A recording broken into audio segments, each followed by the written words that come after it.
Hi everyone. Today I'm going to tell you a beautiful story from Narada Purana, and the same story is written in Mahabharata also, I think in Tirthayatra Parva. However, the name of the story is uh, How Did Ganga Come to Earth, or the Sagar Dynasty. Well, let me begin. It's a very interesting story. Just listen. You know, there was a great king in Solar dynasty. His name was Bahu. Otherwise, also he was known as Subahu. He was very famous for his all type of good qualities. Means he was a just king.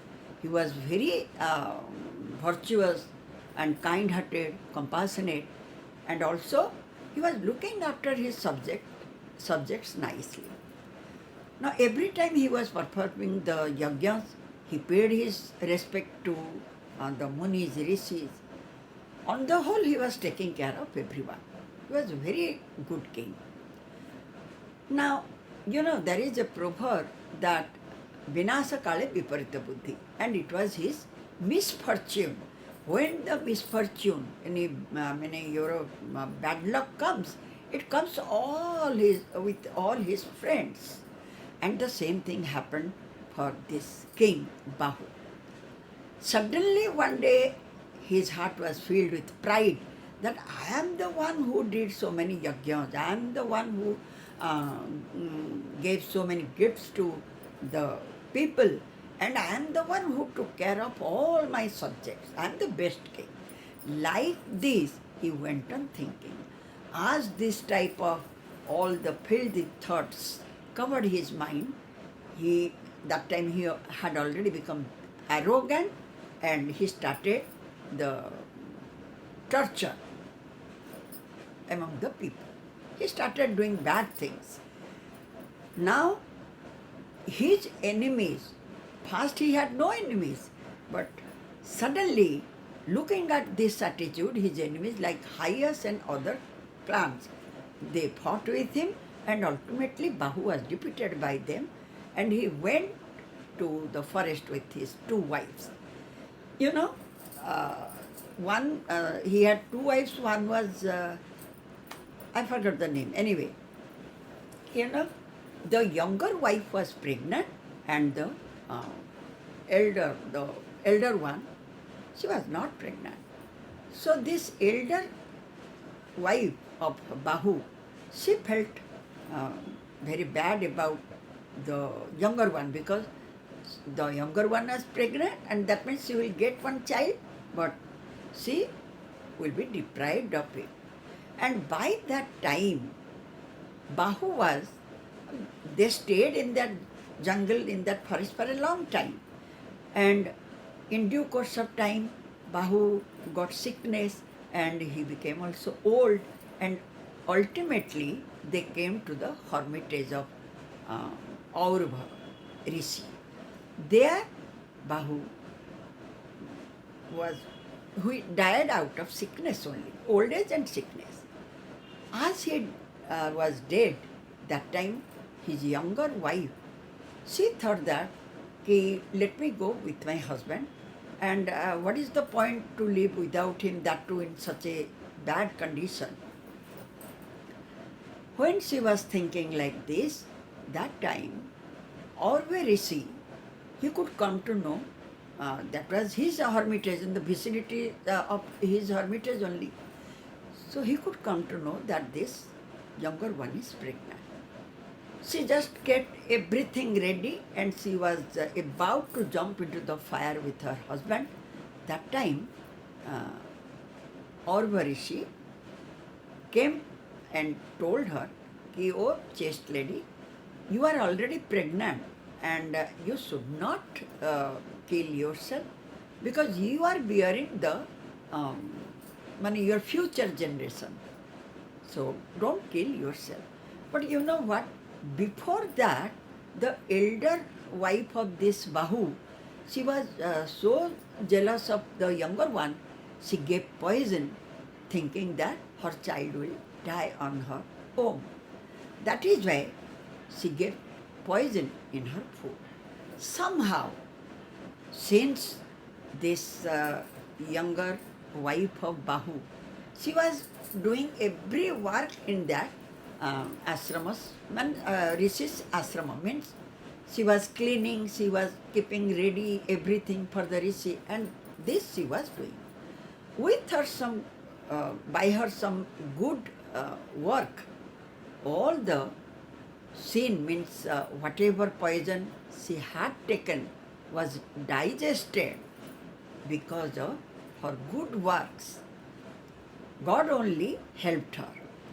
Ultimately, when the our Rishi told her not to kill herself, she obeyed his words and she saved her life. She didn't kill herself. Now, in due course of time, she gave birth a son, and he was named as Sagara, means with poison. Rishi had given his name Sagara and with poison because Arva Rishi could come to know that his co-wife, the elder one, had given poison to the younger one. He was with his yogic power, he could come to know. Anyways, he took care of this baby son. Means he had given his name, he had finished his sacred ceremony, and every type of knowledge also this Rishi had given. In due course of time, Sagara grew up and he became a warrior. He was a very good king.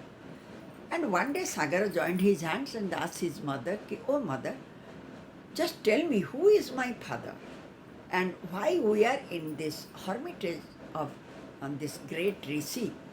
Then his mother, means Sagara's mother, she told me, everything she narrated. When Sagara came to know, he got very angry and he said, "Oh Rishi," he obeyed that Aurava Rishi like anything else. He just bowed down his head, worshipped the Rishi and said, "Oh mother, oh Rishi, just give me permission, I will win over those enemies." Then they agreed, he went there. There only he paid his respect to their Kula Guru Vasishtha. Vasishtha was still there. And Vasishtha, he paid his respect. Then he said, "Oh Rishi, oh preceptor, just bless me so that I will win over my enemy." Vasishtha also became very happy. With his yogic power, he could come to know who Sagara was and what will be his future. Thus he gave him some divine mantras also and astras also. Now this Sagara, he killed his enemies and got the kingdom back. Vasishtha Rishi, with due ceremony, he asked Sagara to be the king of. He performed the ceremony and Sagara became the king of Solar dynasty now. Now, Sagara had two sons. One was Asamanjas, and he had also two wives. And for a long time he didn't have any child.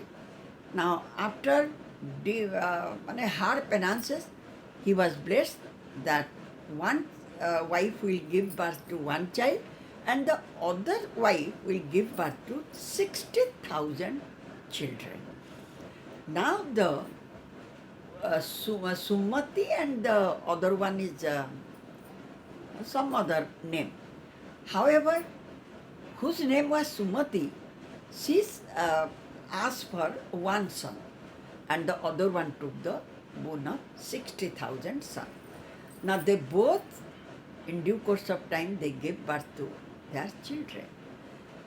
Now Sumati had given birth, the child's name was Asamanjas, and that other one was 60,000 children. Now unfortunately Sagar king, first he became very happy getting all these children, but the children were so bad that he was thinking how to just save his kingdom from the torture of his children. Asamanjas was very cruel and he tortured his subjects and so also the 60,000 children. But they obeyed to their father. Obeyed means in front of him they were not doing anything uh, nasty. Now one day Sagara King Sagara, he started Aswamedha Yajna. Now he asked his children, 60,000 children, to take that horse. And after a few days, the rule of Aswamedha Yajna, then the horse will be sacrificed. But suddenly they saw that the horse was vanished, disappeared. Then immediately King Sagara asked his children to find out. They searched for this horse everywhere, but they couldn't get anywhere.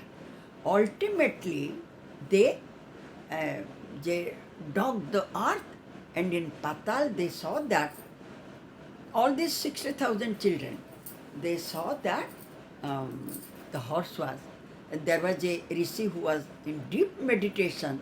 He was no other than Kapila Muni. And the horse was just roaming around there. They thought that probably this rishi is nothing but a pretender, means he is pretending as if he is a rishi, and he is definitely a robber and who stole this horse. So they got very angry and they started kicking him. And somebody just pulled his arms.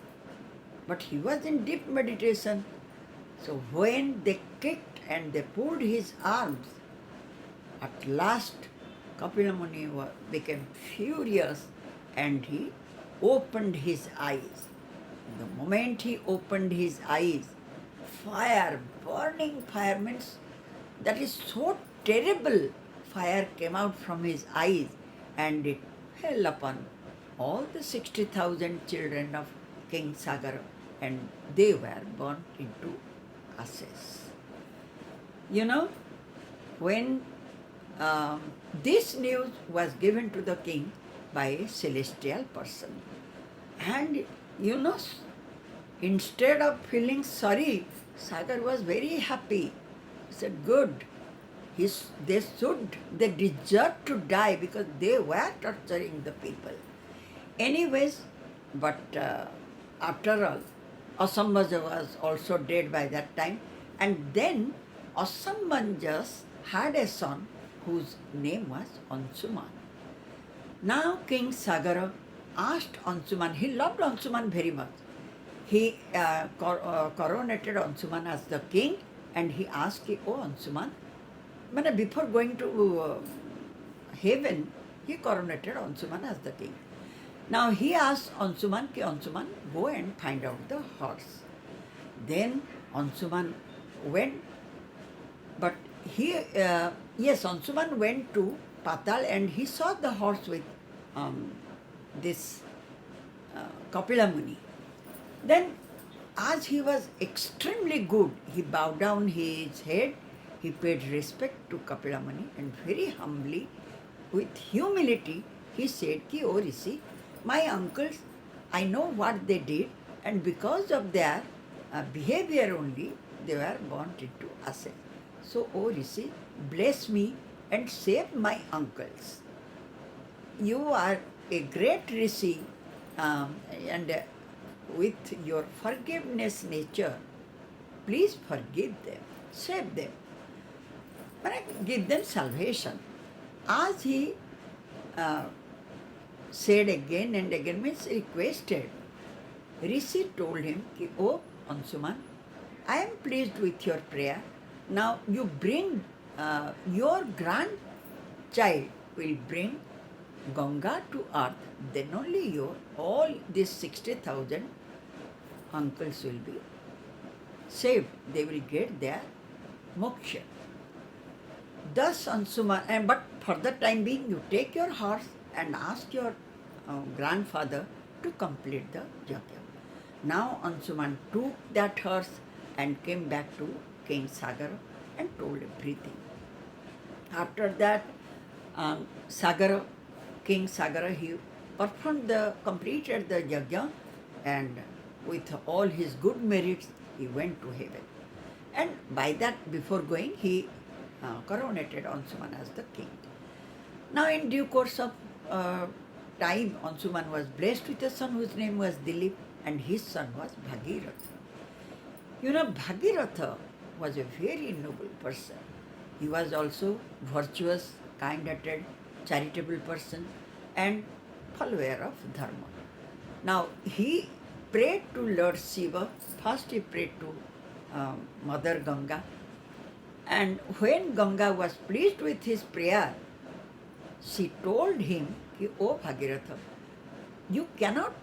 I cannot go to earth because my force is so heavy that no one can tolerate. You worship to Lord Shiva, he is the only one who can control my speed." Thus Bhagiratha worshipped Lord Shiva also, and Shiva agreed with him, and on that basis Mother Ganga came to earth. When that sacred water touched all these 60,000 Sagar children, they got their salvation, moksha. You know, this much is the story. I mean, there is this one is a very lengthy story. However, this is the way Ganga came to earth. And the another interesting story is that how Ganga was locked in Lord Shiva's hair. Anyway, that I will tell you later. The thing is that anybody who gets pride, who becomes proud of his either prosperity or proud of wisdom or for anything, then there is no doubt that one day his downfall will come soon. He will get his reward. So, once again I will meet you with another story for the time being. Thank you so much.